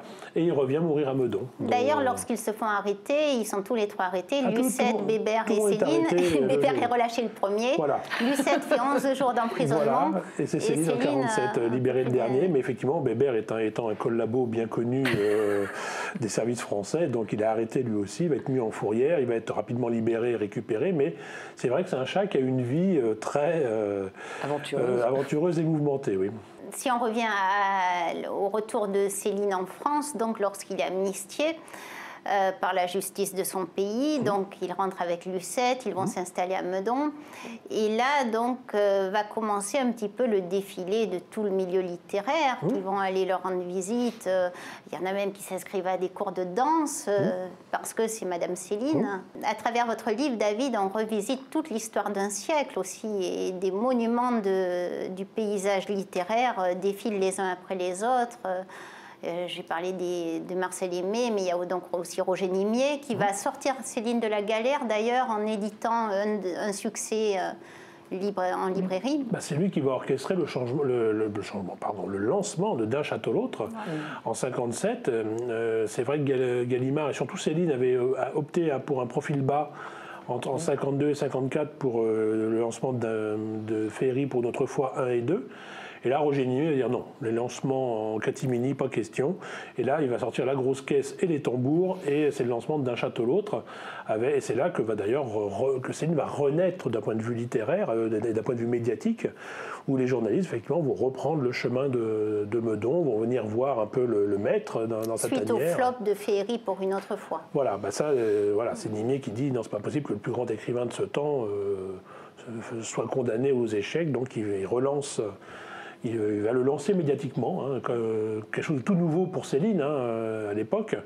Et les journalistes vont venir à Meudon très régulièrement et qui vont marquer la renaissance médiatique et littéraire de Céline, oui. Céline avait des mots très durs pour ses éditeurs. Il appelait Gaston Gallimard cher coffre-fort qui fait blabla. Qui fait blabla, il l'appelait aussi Achille Bretin, Gaston Ier. Voilà. Jamais personne n'a écrit à Gaston Gallimard comme Céline. Il y a Roger Nimier qui écrit à Céline, vous devriez écrire à Gaston Gallimard, il s'ennuie.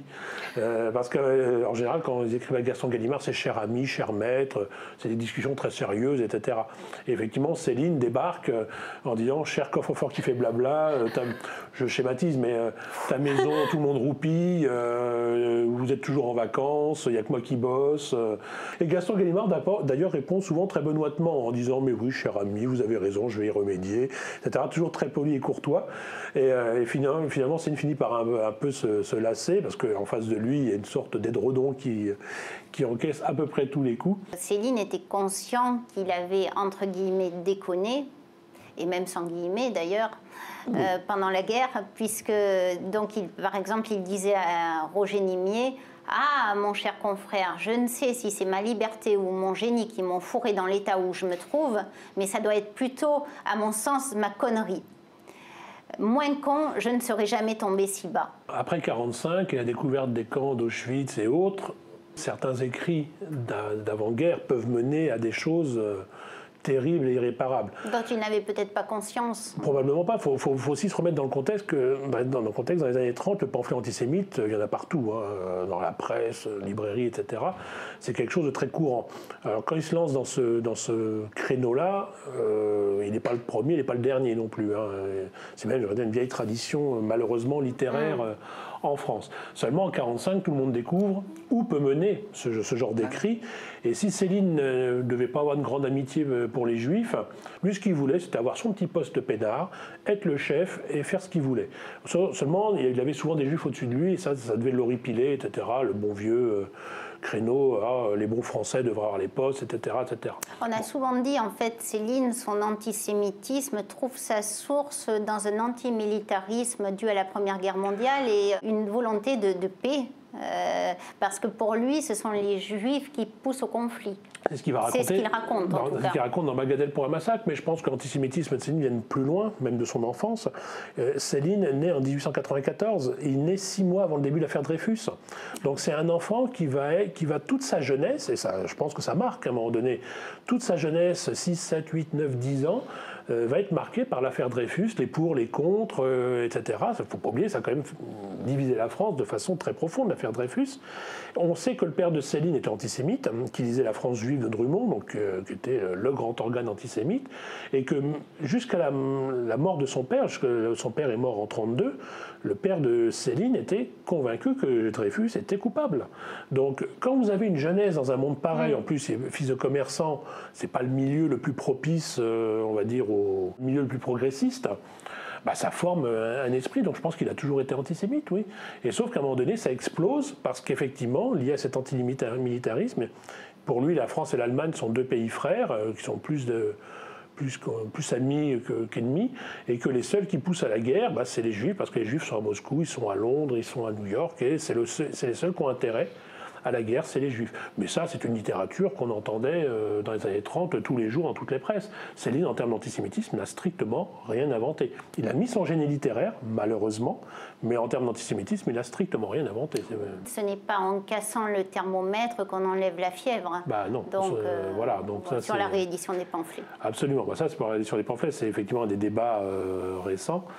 Mais effectivement, ce qui permettrait de mieux comprendre, comme l'a fort bien dit justement Amélie Nothomb, hein, parce que sans les pamphlets, finalement, on ne peut pas comprendre ce qui s'est passé. Pourquoi il a fui la France, finalement, en 1944 on ne peut pas comprendre si on n'a pas ces pamphlets. On sait qu'ils existent, mais c'est réservé à une forme d'élite, et que les gens doivent se dire, doivent comprendre que il fuit la France.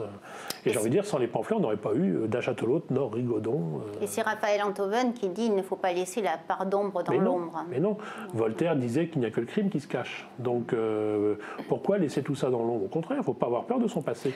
Je fais une petite digression là, mais Maurras, c'est un petit peu le même problème actuellement, qui viennent d'être sortis de la liste des commémorations, alors que l'académicien Pierre Nora, que l'on ne peut pas soupçonné d'antisémitisme, justement, il trouve ça plutôt dommage, parce que c'est un monument de la pensée, qu'on soit d'accord ou pas, et qui, avec son anti-républicanisme, a contribué à façonner l'esprit républicain. Bien sûr. Il est un acteur de la République, de toute façon. On se construit toujours avec quelque chose ou contre quelque chose, mais en tout cas, Maurras a été un repère. Qu'on se positionne de son côté ou contre, et c'est dommage de ne pas pouvoir l'évoquer. Mais bien sûr, mais sans Maurras, on ne peut pas comprendre De Gaulle. Bien sûr. Le Maurrassien qui est arrivé au pouvoir, c'est De Gaulle. Le Maurrassien type. Sans Maurras, on ne peut pas comprendre François Mitterrand, qui a été, dans sa jeunesse, qui a été, on va dire, nourri à la pensée maurassienne.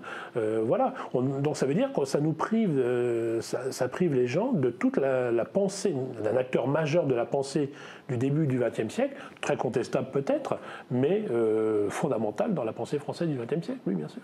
Et retournons à Meudon, là, donc chez les Détouches. En fait, Lucette ne savait pas faire un chèque quand son mari est mort. Ah ben non, mais c'est ni le permis de conduire, ni rien. Rien du tout. Il avait fait d'elle une irresponsable. Est-ce que c'était pour mieux la contrôler Je pense qu'au fond de lui, il était animé des meilleures intentions. Il voulait qu'elle ne se consacre qu'à la danse. Oui, ça c'est quand même remarquable. Voilà, il veut qu'elle danse. Et d'ailleurs, c'est une constante. Hein. Même à Sigmaringen, il faut qu'elle danse. Au Danemark, il faut qu'elle danse. Il la pousse, il la stimule. Il la stimule. Il ne faut pas que tu perdes ton art, etc.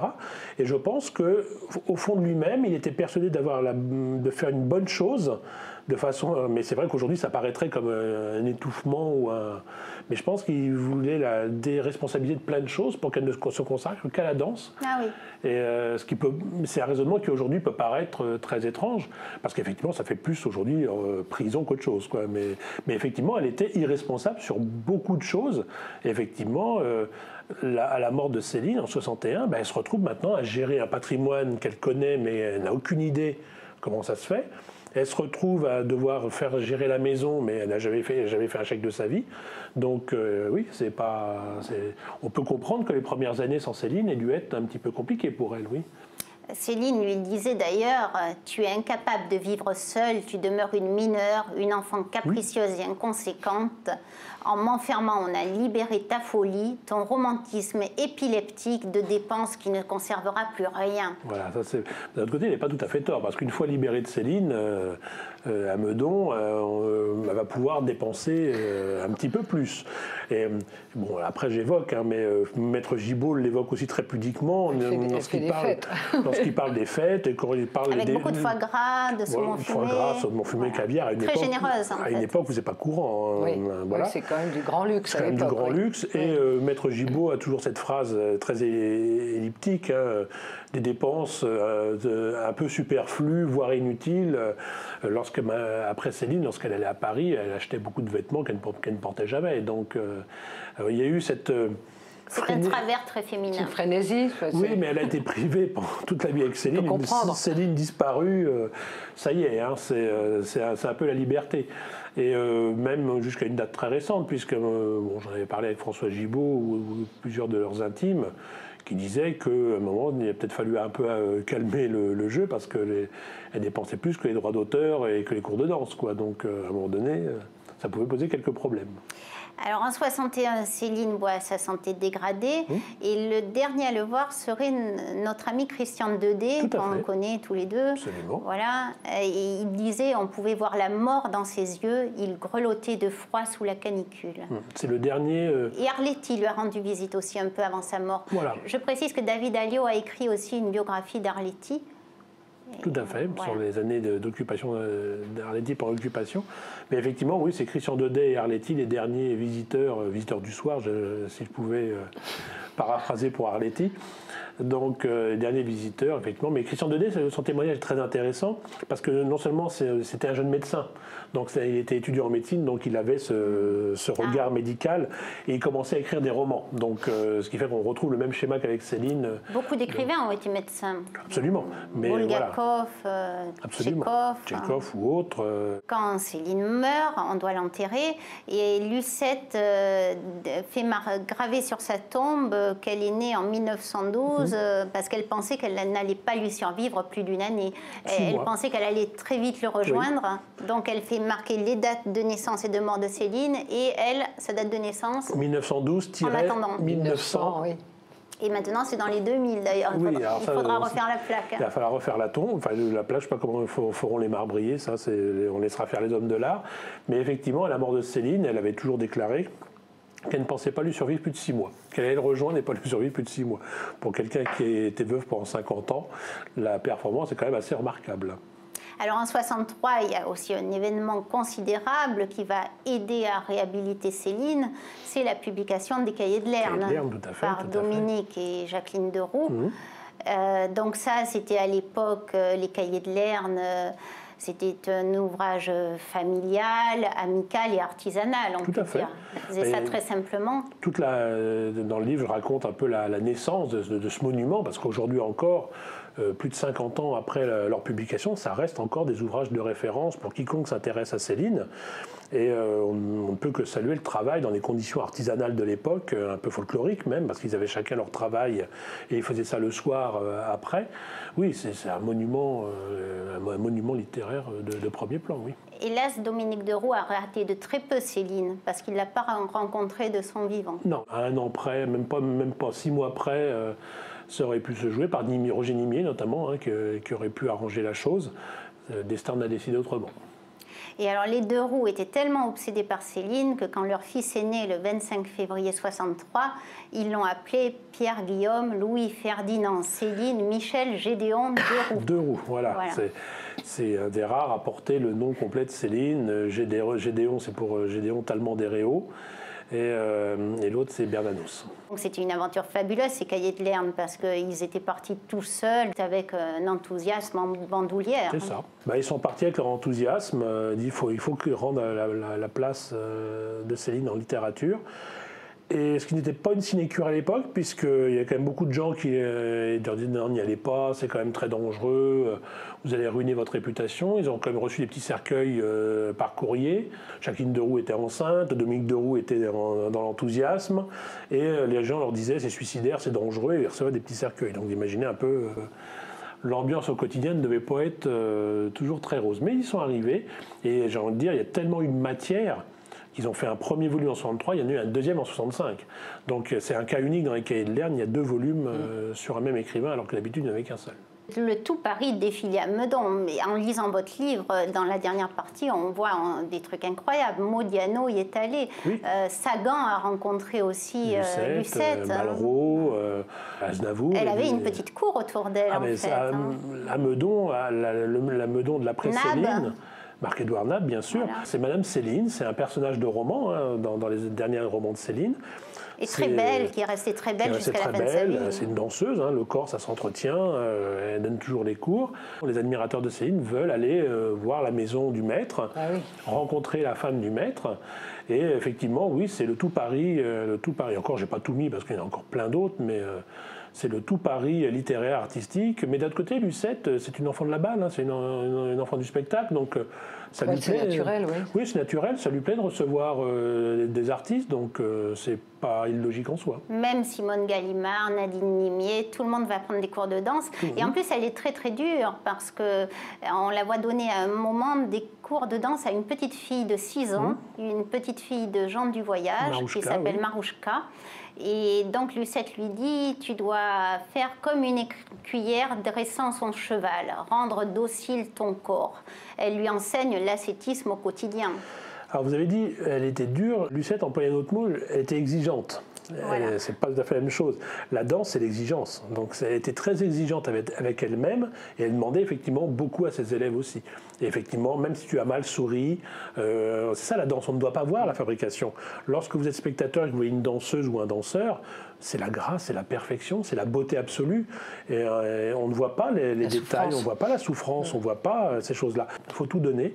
Et Lucette, elle leur apprenait ça. La danse, c'est une école de rigueur. Hein, il n'y a pas de miracle, il faut travailler, il faut endurer.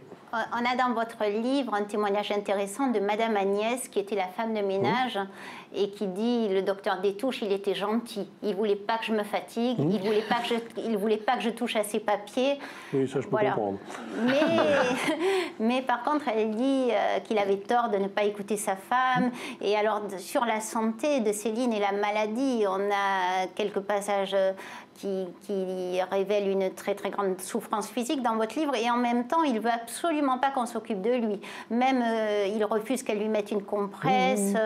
Et comment vous expliquez ça? La fierté masculine, l'orgueil? Le jour de sa mort, je crois qu'il a senti ce qui lui arrivait. Il est médecin quand même. Oui, donc, il devait savoir un peu ce qu'il attendait. Donc il s'est dit, bon, allez hop, c'est l'heure de partir, quoi. Donc le médecin qui refuse de se soigner, il soigne les autres, mais il refuse de se soigner. L'homme qui a hurlé contre la terre entière, mais qui ne faisait pas de mal à une mouche. L'homme qui emploie une femme de ménage mais qui ne veut pas qu'elle se fatigue. Enfin, Céline est une immense contradiction, il est rempli de paradoxes. Il est difficile. Et Lucette aussi. Et Lucette aussi est remplie de paradoxes. Ah oui, bien sûr, mais c'est pour ça d'ailleurs que... L'humain est complexe. Bien sûr, mais surtout Céline. C'est pour ça qu'il est intéressant à travailler d'ailleurs. J'ai noté des propos de Frédéric Vito qui sont dans votre livre, qui m'ont paru très pertinents. Il dit sur l'homme Céline, Lucette porte un amour fou tout en ayant sur lui un regard déformé et juste. Ça, c'est très important, parce que déformé, c'est-à-dire qu'elle cherche à se débarrasser des ombres, mais juste parce qu'elle a des intuitions maladroitement formulées. Oui, tout à fait. C'est beau cette formule. Oui, c'est pour ça que je l'ai gardée, parce qu'elle était effectivement très juste de la part de Frédéric, mais Maître Gibault m'a dit à peu près la même chose en des termes quelque peu différents, mais assez similaires. C'est une chose qui m'a toujours frappé les 3-4 fois que je l'ai vue, c'est qu'elle a un jugement très... sur Céline ou sur d'autres choses même, hein, lorsqu'elle regarde la télé ou sur les personnes, ou etc. Elle a un jugement qui est souvent très bon. Au premier regard, au premier avis, elle ne se trompe pas beaucoup. Elle juge les gens, les caractères plutôt bien au premier abord. C'est la danse aussi. Hein. La danse, vous avez un partenaire, vous devez tout de suite sentir s'il est dedans ou pas. Hein. Donc oui, elle est très juste dans son jugement sur les humains, oui. Maître Gibault, qui est un grand ascète aussi. Moi, je sais que j'ai retenu de sa vie que lui, il s'est toujours lavé à l'eau glacée. Il continue encore aujourd'hui. Ah, ça, c'est Lucette qui l'a initié au charme. Ah oui. Ça vient de Lucette. C'est au Danemark, j'ai vu qu'elle se baignait l'hiver dans l'eau froide. Elle se baignait dans la Baltique tous les jours de l'année, quelle que soit la température. Oui, non, ça c'est... Bon, déjà, Maître Gibault... Il faut croire que pour la santé, c'est efficace, parce qu'elle a 105 ans quand même. Il faut croire que... Ça a porté ses fruits. Et effectivement, tout ce qui va avec, ne jamais fumer, ne jamais boire non plus. Mais c'est Lucette, effectivement, qui avait cette hygiène de vie. À Meudon, il y avait un sauna. Et avec Maître Gibault, ils prenaient le sauna, puis ils allaient courir dans la neige ou dans le froid dehors. Les bassines, oui, les bains d'eau glacée, c'est Lucette les chocs thermiques, donc. Les chocs thermiques, c'est Lucette qui l'a un peu initié à tout ça. Maître Gibault avait une vie, on va dire, un petit peu plus... dissolu, entre guillemets, lorsqu'il était jeune avocat. Il buvait notamment, ce qu'il a arrêté depuis. Et c'est Lucette qui un peu lui a appris la gymnastique et effectivement les bains glacés, qui pratique encore aujourd'hui.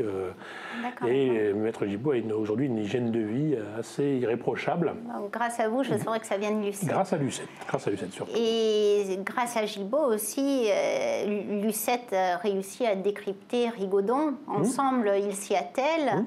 Puisque ça sera un ouvrage posthume. Tout à fait. Et ça ne doit pas être facile de déchiffrer ces livres. De toute façon, Maître Gibault est un peu le fils qu'elle aurait aimé avoir. Donc c'est lui, effectivement, ils vont déchiffrer Rigaudon, ce qui n'est pas une sinécure. Je rappelle que s'il était médecin, dans les écritures de médecin, c'est déjà à la base assez compliqué.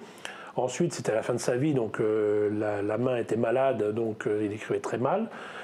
Oui, ça a été, de toute façon, c'est mort en 61, Rigaudon est paru en 69, donc il a fallu presque 8 ans pour décrypter tout ça, feuille par feuille. Ce n'était pas effectivement une partie de plaisir, oui. Donc ça a été un travail de fourmi de bénédictin, oui. Oui, Maître Gibault, par exemple, disait de Lucette, c'est une femme multiple, elle est à la fois responsable et à la fois femme-enfant, pleine de fantaisie. Elle peut être aussi très sérieuse. Et Céline était pétrie de contradictions et Lucette aussi un peu à son image. Et elle est aussi la joie de vivre, il dit, l'humour, la fantaisie. Et cette femme symbolise à ses yeux l'intelligence du cœur, le refus de toutes les fatalités, de la bêtise et de la méchanceté. Le mot de la fin reviendra à Lucette. Aujourd'hui, elle a 105 ans et elle déclare dans un souffle... Je ne suis plus qu'une pauvre chose dont la vie s'égoutte peu à peu. Bientôt, il n'y en aura plus. C'est normal. Et je voulais quand même qu'on fasse tous ensemble un cadeau à Lucette, puisque Catherine Lopez-Curval, qui est artiste, nous a fait l'immense honneur de peindre spécialement, après avoir lu le livre de David Alliot, Madame Céline, un tableau que lui inspiraient Louis et Lucette, leur histoire avec Bébert. Catherine, pouvez-vous nous dire un mot de ce tableau? Quand vous m'avez demandé de faire un dessin, quelque chose pour figurer le couple... C'était un rêve, mais je n'osais même pas croire qu'il puisse devenir réalité. Je ne savais pas, je me dis, bon, si je trouve une idée, je ne sais pas, puis... Dans le livre de Monsieur David Alliot, il y avait une photo magnifique de Bébert qui était digne du studio Harcourt. Vraiment, Bébert qui pose. Je dis, c'est magnifique. Je vais rendre hommage à Bébert. Et qui est un personnage clé. Absolument. Et voilà, c'est un chat littéraire, c'est une vedette en plus. Alors j'ai fait dans un cosmos pour montrer son éternité aussi. Et puis j'ai mis ses maîtres, ses yeux sont habités par ses maîtres, Louis-Ferdinand Céline et Lucette. Voilà. Et Catherine, alors, à quel couple parmi vos 44 du livre pouvez-vous comparer le schéma conjugal? Elle peut me faire penser aussi à... La femme effacée, de toute voilà, façon. Hortense Cézanne, justement. Cézanne lui imposait un silence total. Lucette, apparemment aussi, elle ne devait pas parler. Bon. Pas beaucoup de voix au chapitre, en tout cas. Voilà, elle n'avait pas droit au chapitre, donc ça me rappelle un peu. Et en même temps, ce que je trouve aussi, malgré tout, Céline l'encourage dans sa passion, elle l'encourage toujours à danser, mais enfin, elle danse presque pour son plaisir, quelque part, parce que le cours de danse, elle le donne au-dessus de sa tête, visiblement dans la maison. Et il y a une scène que j'ai trouvée assez étonnante dans votre livre, c'est qu'elle reçoit des petites jeunes filles qui viennent danser, les petites filles, et il y a un rituel. Oui, il est devant l'escalier. Chaque petite fille, avant de monter au studio danser avec Lucette, doit faire une révérence devant Monsieur Céline. Ah oui, ça c'est fascinant. Ça c'est très, très drôle, on imagine la scène et Céline, puis il reprend certaines, non, tu tu l'as pas faite assez bien, non, tu recommences. Voilà. Donc il y a cette espèce de rituel, puis jusqu'au moment où une des petites élèves dit à Lucette, oh non, il me fait peur, le monsieur, je veux plus le faire. C'est terminé. Alors le rituel est abandonné, mais malgré tout, quand les élèves arrivent, Céline les regarde passer. Il reste au pied de l'escalier, les regarder passer. Voilà, parce que visiblement, il est fou de ces petites danseuses, il adore les danseuses. Hein, ça, tout à fait, oui, donc voilà, donc Lucette, quelque part, il l'encourage à la danse, on se demande si c'est pas pour son plaisir aussi. Oui, puis je pense qu'il devait écrire et puis il devait entendre le bruit, les petits... Et en même temps, le bruit le dérangeait aussi. Oui, mais ça, je pense que celui-là devait l'accepter. Que d'autres, voilà, oui, quand c'est un bruit qu'on aime. Le bruit de la danse, le bruit des pas, le bruit des efforts, et puis la rythmique, 1, 2, 3, reprenez, etc. Je pense que c'est le genre de choses qui devait plutôt lui plaire, oui. Non, elle me fait penser aussi à un autre couple. Si on parlait de Vera Nabokov, quelque part, cette espèce d'accompagnement dans toutes les galères. Parce que même et posthume. Voilà, les Nabokov aussi, ils ont fui la guerre, ils sont partis aux États-Unis. Mais c'est incroyable ce qu'elle fait. C'est vrai qu'il y a un mélange dans Lucette de pas mal de personnages que vous avez évoqués tout à l'heure. Absolument, elle intègre beaucoup de femmes, je trouve. Elle est elle est très dense, en tout cas. Très dense, pour pas faire un jeu de mots. Oui, elle est muse, elle est à la fois une inspiratrice, elle est un personnage de roman. Et son garde du corps aussi. Son garde du corps, elle poursuit effectivement post-mortem l'œuvre de Céline. Elle protège l'œuvre. Elle protège l'œuvre, elle protège le personnage, donc il y a un mélange. Elle est multiple. Et multiple, bon, puis aussi une vie extrêmement longue également, 105 ans. Et puis quel courage, parce que comme vous l'avez dit tout à l'heure, c'est sûr que les conneries, c'est lui qui les a faites. Oui. Elle aurait pu rester indépendante financièrement, elle pouvait très bien le laisser tomber, lui dire écoute, c'est ton problème. Une belle abnégation. Voilà. Non, elle est d'un courage exceptionnel. Eh ben, pour le tome 2 de votre femme d'artiste, Lucette Détouche. Voilà, on a déjà le premier tableau. On a déjà un tableau, déjà. Oui. Alors, en tout cas, Bébert, j'ai trouvé assez exceptionnel aussi quand il arrive à disparaître totalement, à se rendre totalement invisible. C'est génial. C'est un chat intelligent. Un chat intelligent. Qui a une forme d'intelligence assez... il devait absolument tout comprendre, tout sentir de ses maîtres. Oui, tout à fait. Voilà, il devait être en osmose totale. Pour avoir un tel comportement, c'est incroyable. Très, très rare chez... Ouais. Merci pour cette émission passionnante. Merci Catherine Obaskerval. Merci David Alliot. Merci à vous. Non, c'est très chouette. Je suis ravie d'avoir mis ces 2 livres ensemble. Je trouve que ça fait une bien belle émission. J'espère que le public sera d'accord avec moi. J'espère.